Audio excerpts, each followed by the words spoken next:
कुरुक्षेत्र का महायुद्ध 18 दिनों तक चला। मृत्यु का तांडव, जहां भाई ने भाई का रक्त बहाया, गुरु ने शिष्य पर शस्त्र उठाया और धर्म की स्थापना के लिए अधर्म की सारी सीमाएं लांघ दी गईं।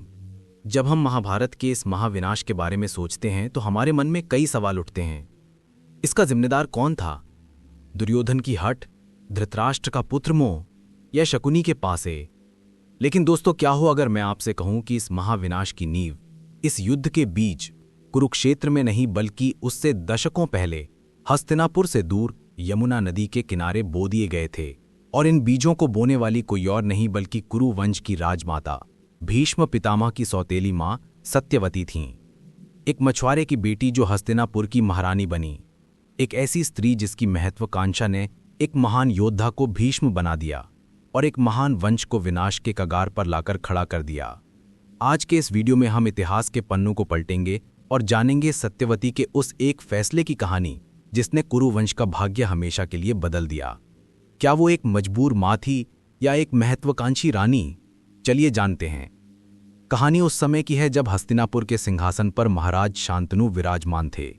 गंगापुत्र देवव्रत, जिन्हें हम भीष्म के नाम से जानते हैं, अब युवा हो चुके थे और उन्हें युवराज घोषित किया जा चुका था।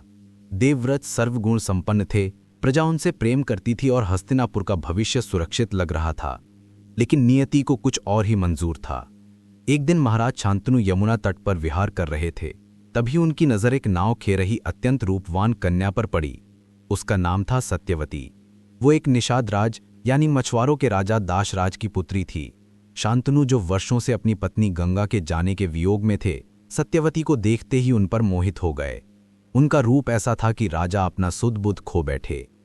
राजा शांतनु तुरंत सत्यवती के पिता निषाद राज के पास पहुंचे और उनसे उनकी पुत्री का हाथ मांगा। एक राजा एक मछुआरे से उसकी बेटी का हाथ मांग रहा था। ये उनके लिए गर्व की बात होनी चाहिए थी। लेकिन निषाद राज एक चतुर और दूरदर्शी व्यक्ति था। उसने राजा की व्याकुलता को भांप लिया। उसने सोचा कि मेरी बेटी रानी तो बनेगी, लेकिन राजा के बाद गद्दी पर तो देवव्रत ही बैठेगा क्योंकि वो युवराज है। मेरी बेटी के संतानों का क्या होगा? निषाद राज ने हाथ जोड़कर लेकिन दृढ़ता से कहा, महाराज, मुझे अपनी पुत्री आपको सौंपने में कोई आपत्ति नहीं है, लेकिन मेरी एक शर्त है। शांतनु ने उतावलेपन में पूछा, कैसी शर्त? मांगो, मैं हस्तिनापुर का राजा हूं, कुछ भी दे सकता हूं। निषाद राज ने कहा, मेरी शर्त यह है कि मेरी पुत्री सत्यवती के गर्भ से जो संतान जन्म लेगी वही आपके बाद हस्तिनापुर के सिंहासन पर बैठेगी। क्या आप ये वचन दे सकते हैं? ये सुनते ही राजा शांतनु के पैरों तले जमीन खिसक गई। वो देवव्रत को युवराज घोषित कर चुके थे। देवव्रत जो सर्वथा योग्य था, वो अपने पुत्र के अधिकार को कैसे छीन सकते थे? काम और कर्तव्य के बीच फंसे शांतनु बिना कुछ बोले निराश होकर हस्तिनापुर लौट आए। हस्तिनापुर लौटकर महाराज शांतनु उदास रहने लगे। न राजकाज में मन लगता, न भोजन में। ये देखकर उनके पुत्र देवव्रत से रहा नहीं गया। उन्होंने पिता के सारथी से सच्चाई का पता लगाया और सीधे यमुना तट पर निषाद राज के पास पहुंच गए। वहां देवव्रत ने देखा कि सत्यवती वहां मौजूद थीं। देवव्रत ने निषाद राज से कहा, हे निषाद राज, आप मेरी माता समान सत्यवती का विवाह मेरे पिता से कर दें। आपकी जो भी शंका है मैं उसे दूर करूंगा। निषाद राज ने वही शर्त दोहराई।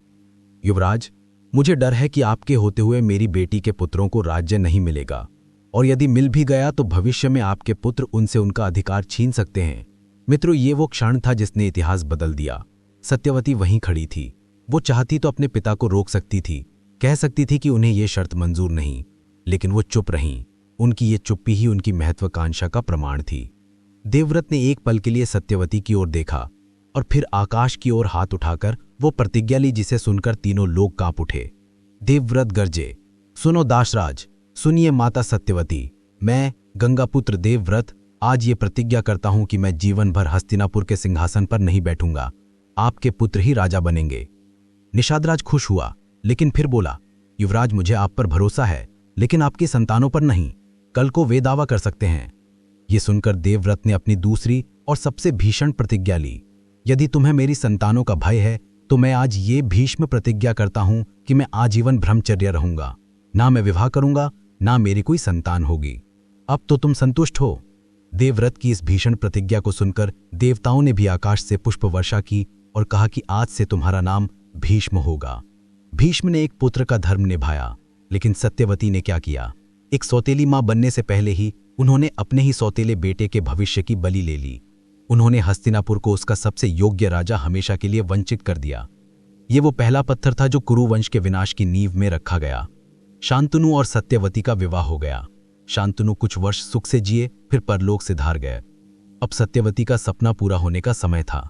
उनके 2 पुत्र हुए, चित्रांगद और विचित्र वीर्य। भीष्म ने अपनी प्रतिज्ञा के अनुसार एक अभिभावक और रक्षक की तरह सत्यवती के पुत्रों को गद्दी पर बिठाया, लेकिन नियति को शायद सत्यवती का यह सौदा मंजूर नहीं था। बड़े बेटे चित्रांगद को गंधर्वों ने मार डाला। अब सारा दारोमदार छोटे बेटे विचित्र वीर्य पर था। वो शरीर और मन से कमजोर था। भीष्म ने उसके लिए काशी नरेश की 3 राजकुमारियों यानी अंबा, अंबिका और अंबालिका का हरण भी किया, जिससे अंबा की एक अलग ही दुखद कहानी शुरू हुई। लेकिन विडंबना देखिए, विचित्र वीर्य भी विवाह के कुछ ही समय बाद निसंतान ही मृत्यु को प्राप्त हो गया। जरा सोचिए उस मां की स्थिति पर, जिस गद्दी के लिए उसने गंगापुत्र भीष्म का अधिकार छीना, जिस गद्दी के लिए उसने भीष्म को आजीवन अकेले रहने का श्राप दिया, आज वही गद्दी खाली पड़ी थी। सत्यवती का वंश समाप्त होने की कगार पर था। उनकी सारी चालाकी, सारी महत्वाकांक्षा धूल में मिल गई थी। हस्तिनापुर का भविष्य अंधकारमय था और इस अंधकार के बीच सिर्फ एक ही रोशनी की किरण थी, भीष्म। अपनी आंखों के सामने वंश को डूबता देख सत्यवती हताशा में भीष्म के पास दौड़ी। वो अपना ही लिया हुआ फैसला पलटना चाहती थी। उन्होंने भीष्म से कहा, पुत्र, मेरी गलती थी, मैं लोभ में आ गई थी। अब इस वंश को बचाने का एक ही रास्ता है, तुम मेरी आज्ञा मानो। तुम अंबिका और अंबालिका से विवाह कर लो और कुरु वंश को आगे बढ़ाओ। ये एक मां की करुण पुकार थी या एक रानी की हताशा? लेकिन भीष्म, जो अपनी प्रतिज्ञा से बंधे थे, उन्होंने साफ मना कर दिया। उन्होंने कहा, पुत्र, मैं अपने प्राण त्याग सकता हूं, तीनों लोकों का राज्य त्याग सकता हूं, लेकिन अपनी प्रतिज्ञा नहीं त्याग सकता। सत्यवती के पास अब कोई रास्ता नहीं बचा था। तब उन्होंने एक और ऐसा फैसला लिया जिसके परिणाम भयानक हुए। उन्होंने अपने कुमारीपन में जन्मे पुत्र महर्षि वेदव्यास को बुलाया और उनसे नियोग प्रथा के द्वारा अंबिका और अंबालिका को संतान देने की विनती की। और इस तरह बिना प्रेम और बिना इच्छा के 2 पुत्रों का जन्म हुआ। एक धृतराष्ट्र, जो जन्म से अंधे थे, और दूसरे पांडु, जो जन्म से ही रोगी थे। यही वो पल था जब महाभारत के युद्ध के असली बीज बोए गए। एक अंधा राजा जिसकी महत्वाकांक्षा ने उसे धर्म और अधर्म का भेद भुला दिया, और एक रोगी राजा जिसकी असमय मृत्यु ने उसके पुत्रों को अनाथ बना दिया। धृतराष्ट्र का अंधापन सिर्फ आंखों का नहीं था, वो सत्ता के मोह का अंधापन था, जो शायद उसे अपनी दादी सत्यवती से ही विरासत में मिला था। तो दोस्तों, अंत में सवाल वही है, क्या सत्यवती गलत थीं? शायद वो सिर्फ एक मां थी जो अपने बच्चों का भविष्य सुरक्षित करना चाहती थी। एक मछुआरे की बेटी के लिए हस्तिनापुर की गद्दी एक बहुत बड़ा सपना था, लेकिन उनकी एक गलती ये थी कि उन्होंने उस सपने की कीमत एक ऐसे व्यक्ति से वसूली जो सबसे ज्यादा योग्य था। उन्होंने योग्यता पर रक्त संबंध को चुना, उन्होंने धर्म पर मोह को चुना। यदि उस दिन सत्यवती ने निषाद राज को रोक दिया होता, यदि भीष्म राजा बने होते, तो शायद ना धृतराष्ट्र होते, ना दुर्योधन का हट होता, और ना ही कुरुक्षेत्र का वो महाविनाश होता। भीष्म पितामह जीवन भर उस सिंहासन की रक्षा करते रहे जिस पर उन्हें बैठने का अधिकार था, लेकिन सत्यवती के उस एक फैसले के कारण वे आजीवन सिर्फ एक रक्षक बनकर रह गए, शासक नहीं। ये इतिहास हमें सिखाता है कि हमारे आज के फैसले आने वाली कई पीढ़ियों का भविष्य तय करते हैं।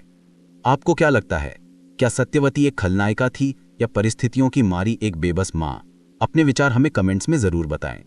अगर आपको महाभारत के इस अनसुने पहलू की ये कहानी पसंद आई हो तो वीडियो को लाइक करें और ऐसी ही गहरी और रोचक महापुराणिक कथाओं के लिए हमारे चैनल गेट इंस्पायर्ड टुडे को सब्सक्राइब जरूर करें। अगली बार मिलेंगे एक और नए रहस्य के साथ, तब तक के लिए जय श्री कृष्णा।